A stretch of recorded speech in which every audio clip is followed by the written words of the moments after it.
Bismillahirrahmanirrahim. Assalamu alaikum. My dear students, I hope you are receiving this lecture in the best of your health.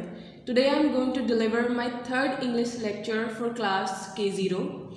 As I told you in the previous lecture about alphabet A to P, now today we'll practice on page number 7. And the first alphabet for today is Q, K. Now first we'll draw a O like this and a slant line, small slant line like this.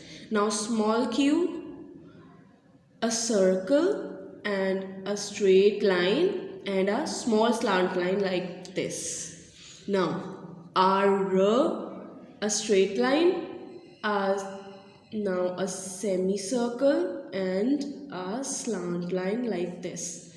Now small r, a straight line and a curve like this. Now S, will draw two curves like this and small s in the two lines like this.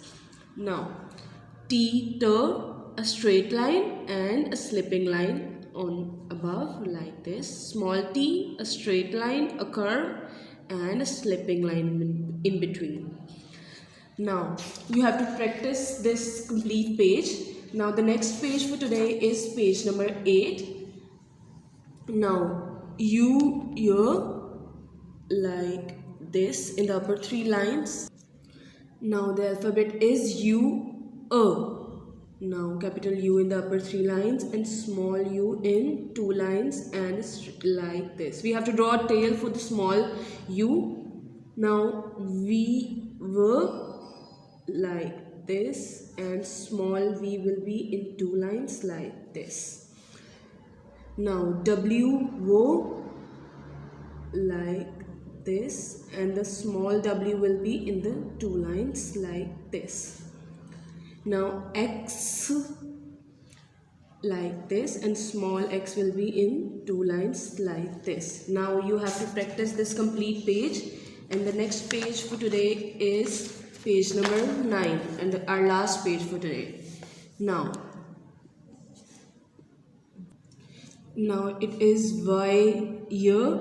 The capital Y will be in upper three lines and small y like this. Now Z, two slant lines, two slipping line and one slant line in between. Now small z in two lines like this.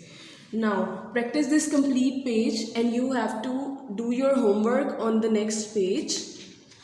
Write complete alphabets A to Z on this page. I'll see you in the next lecture. Till then, Allah Hafiz.